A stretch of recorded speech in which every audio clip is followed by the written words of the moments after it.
And welcome back to another math video.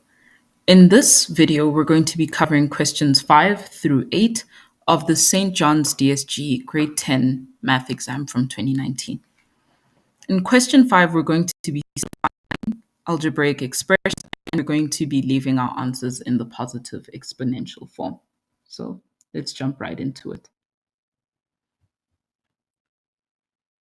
We start off with x to the power of 10 over y to the power of negative 5, everything to the power of negative 2 over 5. Remember the laws of exponents. When you have a bracket and a fraction to the power of an exponent, that exponent applies to the exponents in your fraction. So this is going to be x to the power of 10 times negative 2 over 5 over y to the power of negative 5 times 2 over 5. So 10 times negative 2 over 5 gives us x to the power of negative 4. And 5 times negative 2 over 5 is going to give us y to the power of 2. These negative 5s cancel out through cross multiplication.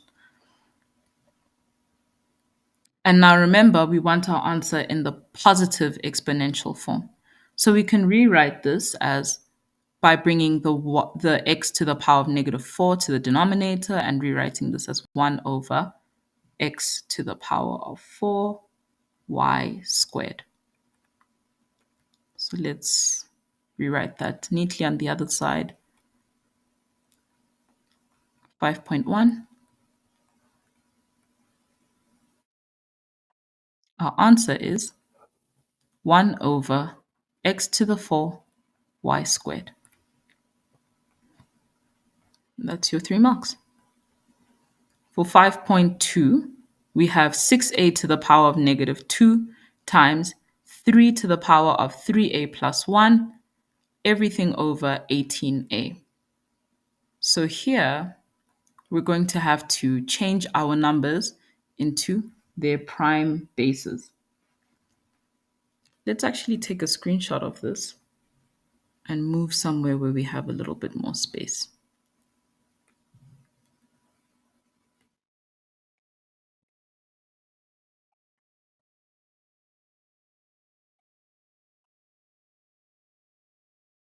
There we go.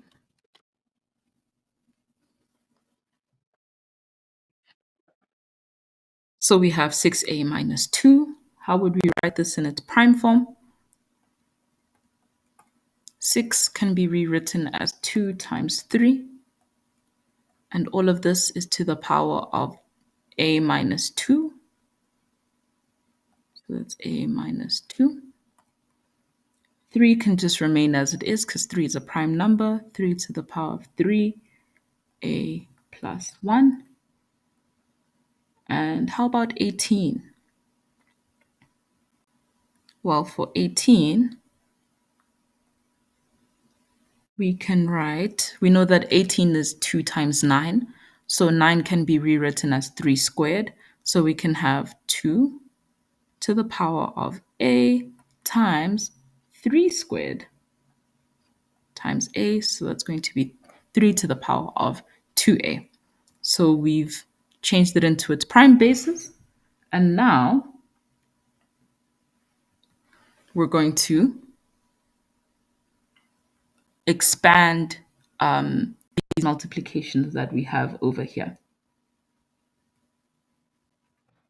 So we're going to have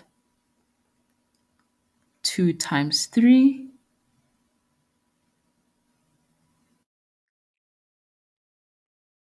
we're going to have 2 times a minus to the power of negative 2 times 3 to the power of a minus 2 times 3 to the power of 3a plus 1.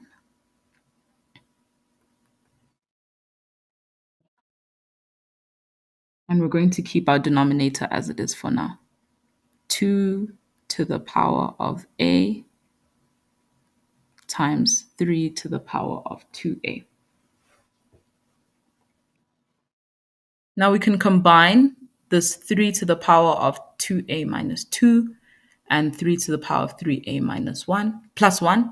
Because we know if the bases are the same and we're multiplying, we can add these exponents.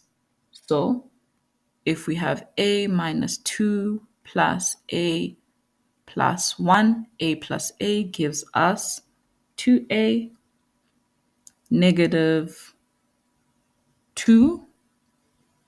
Oh, this is 3a. So a plus 3a is going to give us 4a. Negative 2 plus 1 gives us just minus 1. So we now have 2a minus 2 times 3 to the power of 4a minus 1, everything over 2a times 3 to the power of 2a. And now we just use the laws of exponents again. If the bases are the same and we're dividing, we subtract the exponents. So a minus 2 minus a is going to give us just 2 to the power of negative 2. 3 to the power of 4a minus 2a gives us 3 to the power of 2a, because 4a minus 2a minus 1. And then we're going to simplify further because we want this in positive exponential form. So 2 to the power of negative 2 is the same as 1 over 2 squared. And 3 to the power of 2 minus 1 is the same as 1 over 3 to the power of 2a minus 1. So our final answer should be 3 to the power of 2a minus 1 over 4. For question 5.3, we have 7 times 5 to the power of m plus 5 to the power of m plus 1 over 5 to the power of m minus 1 minus 5 to the power of m. So here we're going to have to factorize. So we'll have 5 to the power of m times 7 plus 5. And in our denominator, we'll take out 5 to the power of m as well, times 5 to the power of negative 1 minus 1 to get our negative 5 to the power of m. So how are we going to simplify this? Well, 5m and 5 to the power of m and 5 to the power of m cancel each other out. 7 plus 5 gives us 12. And then we have 5 to the power of negative 1, which is the same as 1 over 5 minus 1.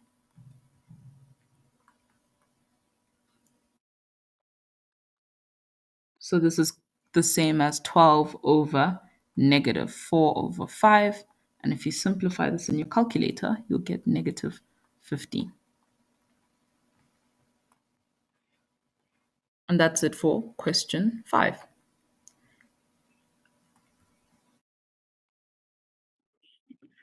Let's jump into question 6, where we'll be solving for x. In 6.1, on the left-hand side, we have 4 minus 2 times 2x minus 5 is equal to negative x minus 5. So we're going to distribute and get the correct signs here.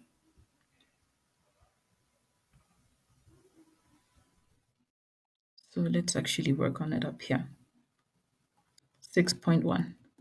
So 4 minus 2 times 2x, or negative 2 times 2x, is going to give us negative 4x.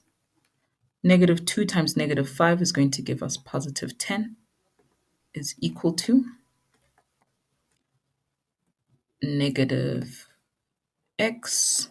That negative and negative 5 is going to give us a positive 5. Now we're going to bring our x's to one side and our numbers to the other side. So negative x plus x would give us negative 3x. If we subtract 10 on both sides and subtract 4 on both sides, that's going to leave us with minus 9. And if we divide both sides by negative 3, x is equal to 3. That's it for 6.1. 6.2, we have dx minus eq is equal to fx. Now we need to just take out a common factor.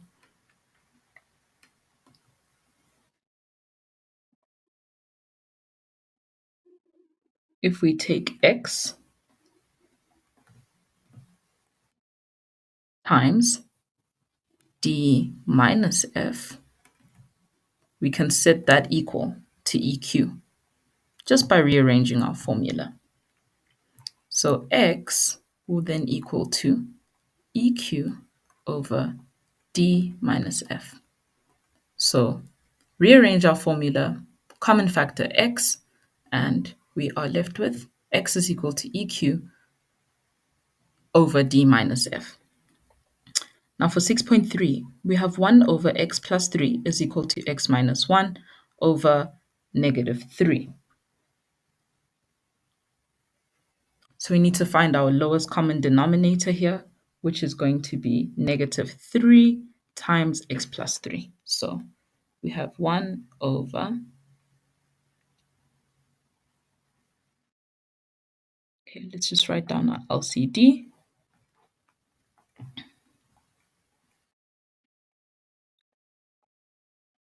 LCD is going to be negative 3 times x plus 3.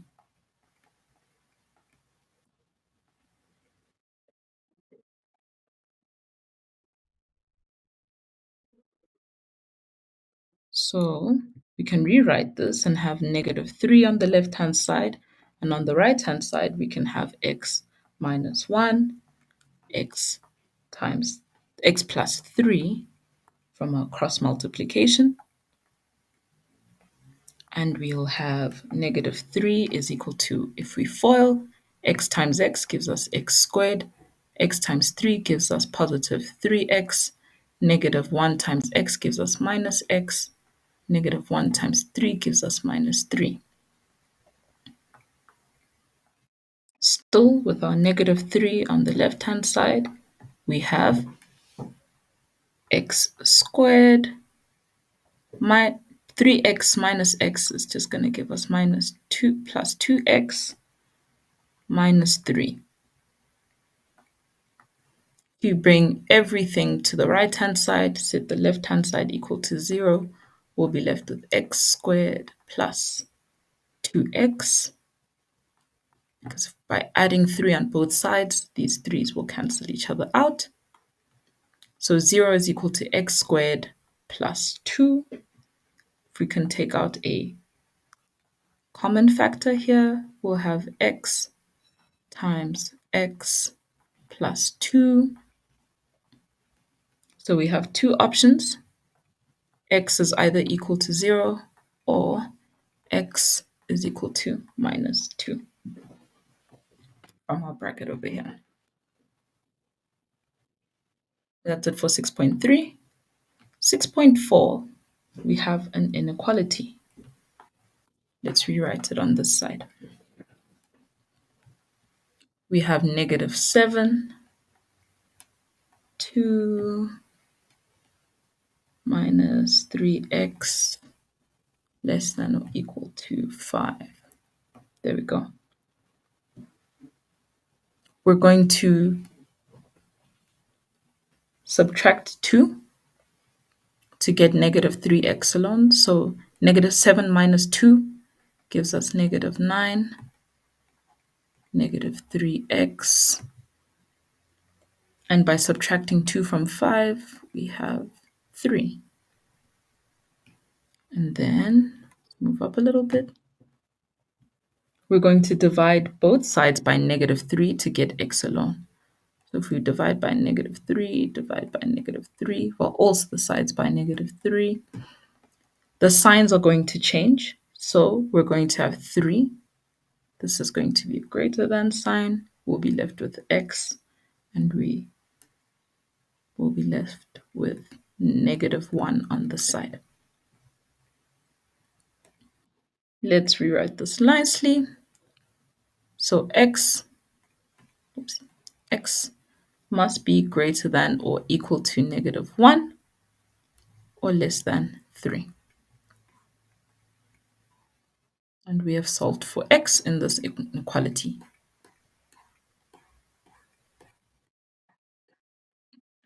Oops, looks like I've lost. There we go. Question 6.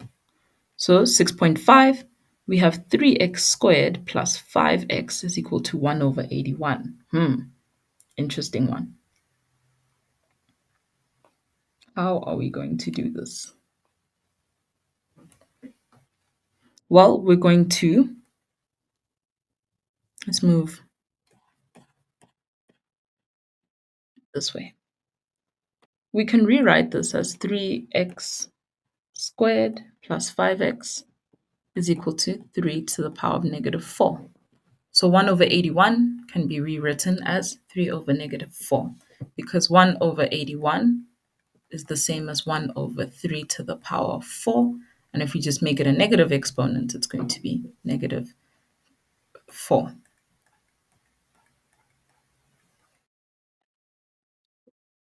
So now we do this because we want to have the same bases on each side. So because the bases are the same, we're going to disregard the bases and we're going to just have x squared plus 5 to the power of x. Oh no, this is just 5x. Sorry, not 5 to the power of x. This is just 5x.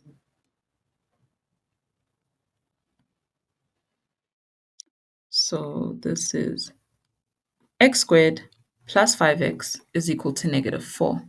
Bring the 4 over to the left-hand side. We have x squared plus 5x plus 4 is equal to 0. And now we just factorize this trinomial. What two numbers, when multiplied, are going to give us 5 and 4?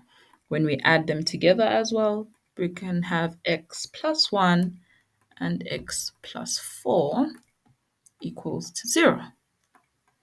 That leaves us with x is either equal to negative 1 or x is equal to negative 4. And that's it for question 6.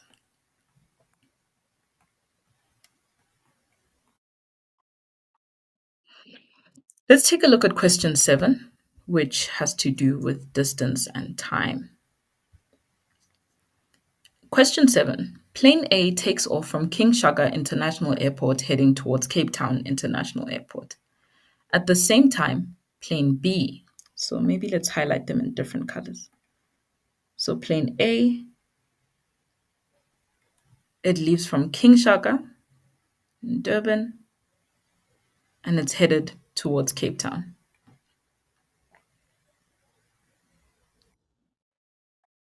Then we have plane B, which takes off from Cape Town and it's heading to King Shaka. So these planes are going in opposite directions. Same direction, just in opposite, same destinations, but just in opposite directions.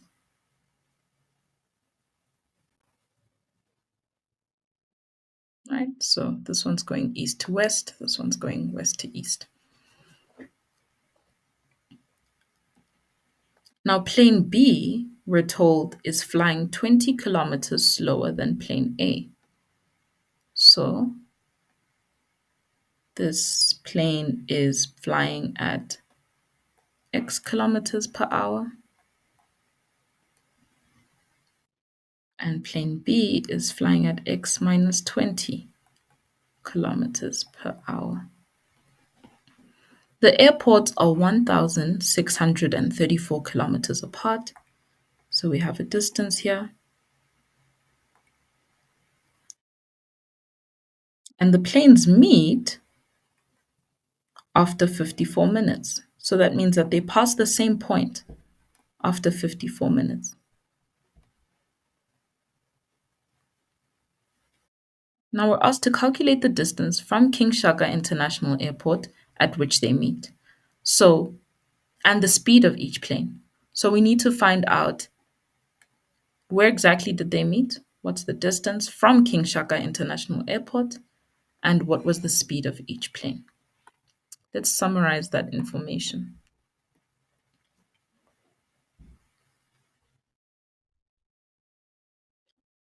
So let's use purple for plane A. And let's use blue for plane B. And we're going to have distance, speed, and time. So plane A, we were told, or we figured, is traveling at a distance of, travels a distance of x. And plane B, since it's going from Cape Town to Kinshasa, it's 1,634 minus x. This is the distance where the two planes meet. So it's x distance for plane A and 1,643 minus x. We're told the airports are 1,634 kilometers apart. Plane B is leaving from Cape Town towards Kinshasa. So it's 1,634 minus x. So plane A is leaving from Kinshasa. So that would be x kilometers. The speed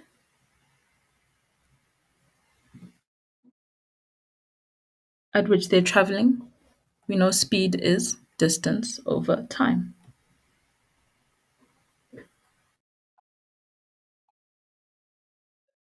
We were told in the question that it took 54 minutes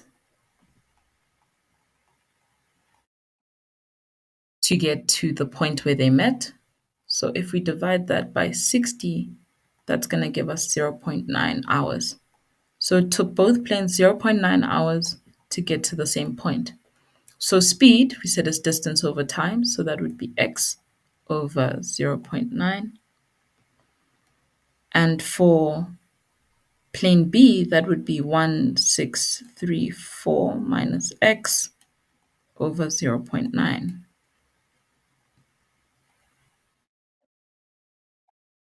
So now we can create an equation from the variables that we have. We can take the speed of plane A, x over zero point 0.9, and make it equal to the speed of plane B, 1,634 minus x over zero point 0.9 plus 20. Remember, plane B is traveling 20 kilometers per hour slower than plane A.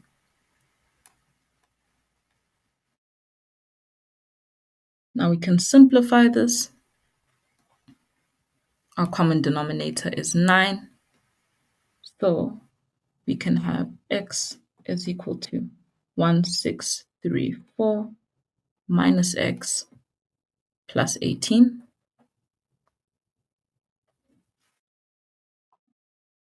If we bring the x to the other side, add x on both sides, we're left with 2x. Get the pen working. 2x is equal to 1,634. 1,634 plus 18 is 1,652. Divide both sides by 2, and x is equal to 826 kilometers. So now we can figure out the speed of plane A.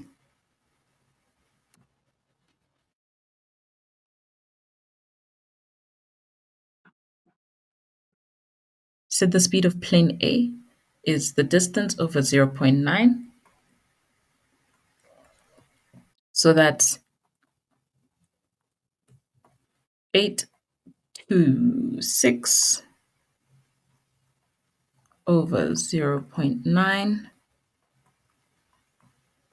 And that's going to give us 917.78 kilometers per hour. The speed of plane B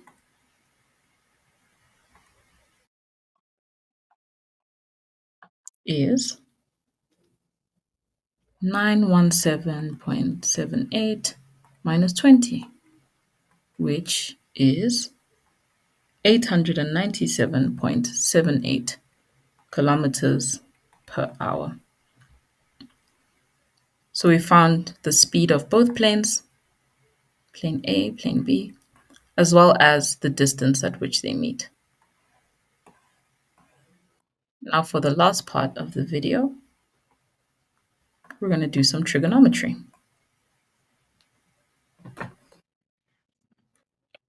Simplify the following to correct to 2 decimal places. Here we can just plug in these numbers into our calculators, and sine of 35 gives us 0.57. Remember, to 2 decimal places. Sine 50 over cos 50 gives us 1.19. And tan squared 37, remember, is tan of 37